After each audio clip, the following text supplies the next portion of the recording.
And I think that's the vision in general for inductive charging. You don't have to think about traction energy or anything anymore. It's actually even better than diesel or petrol because you just, whenever you need to go anywhere, the car has the energy to do it.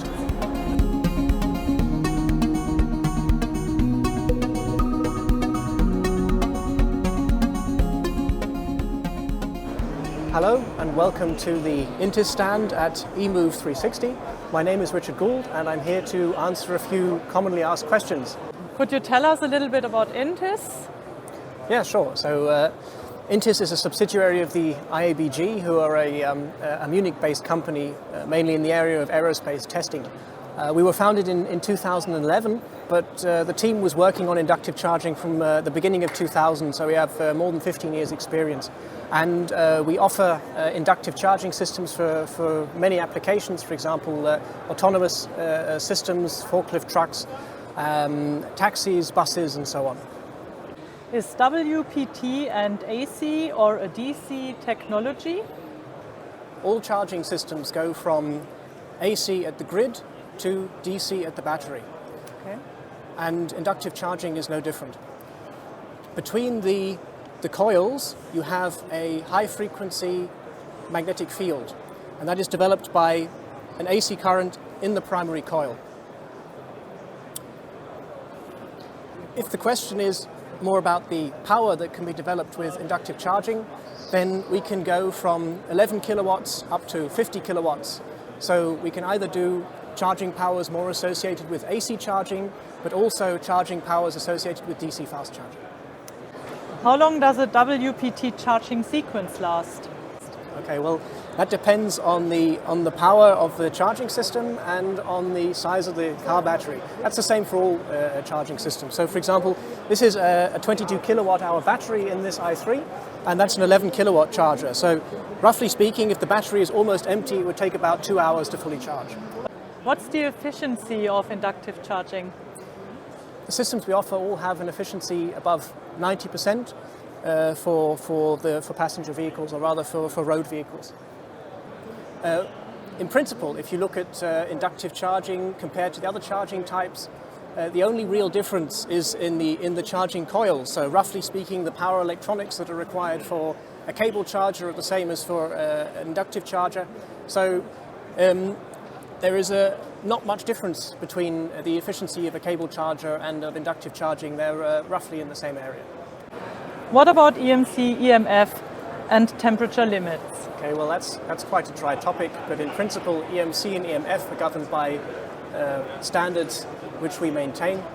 As far as temperature, we have coils which do not get warm when they're being used, even up to 50 kilowatts. And that's got something to do with the high efficiency we have for our system. How difficult is the positioning of the vehicle over the roadside coil, and what is the influence of coil displacement on efficiency?